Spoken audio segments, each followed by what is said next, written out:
બેઠો માર છે ને બહુ દિવસ સુધી સહન કરવો પડતો હોય છે, અને હું એમાં માનતો નથી. હું આજે એક પણ એવી કવિતા કહેવાના મૂડમાં નથી જે તમને ખબર ન પડે, પણ એ કવિતા સાથે હાસ્ય, એ હાસ્ય સાથે જીવનનું રહસ્ય અને બધા સાથે આપણો આનંદ અકબંધ રહે એવી વાત મારે તમારી સાથે કરવી છે. આપણે બહુ નેગેટિવ થઈ ગયા, બહુ સંકુચિત થઈ ગયા, આપણે આપણા જ બંધનમાં ગંઠિત થઈ ગયા. આપણે વિચારતા જ નથી, નાની નાની બાબતોમાં ગાંઠ મારીને જીવીએ છીએ કે બસ હવે આ તો નહીં જ કરીએ, હવે આ તો નથી જ કરવું. મને ઘણી વાર એવું થાય કે જેટલી વાર આપણે ગાંઠ મારીએ છીએ ને એટલી વાર આપણે જ આપણી દોરી નાની કરતા જઈએ છીએ.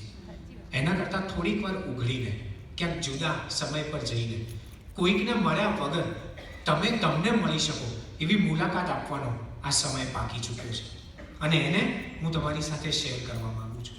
એટલા માટે કારણ કે આપણે દૂર છીએ છતાં પણ વતનનો સૂર છીએ. આપણી ભાષા જે આપણને જીવાડે છે આટલા વર્ષો સુધી, એ ભાષાના ઠાઠને, મિજાજને, મસ્તીને તમારા સુધી પહોંચાડવી છે. બે મિત્રો વાત કરતા હતા, એમાં એક મિત્રએ કહ્યું કે આજકાલ તો ઉમાશંકરને વાંચવાની ખૂબ મજા આવે છે. એટલે પેલા કીધું, એમ કોણે લખ્યું છે એ પુસ્તક?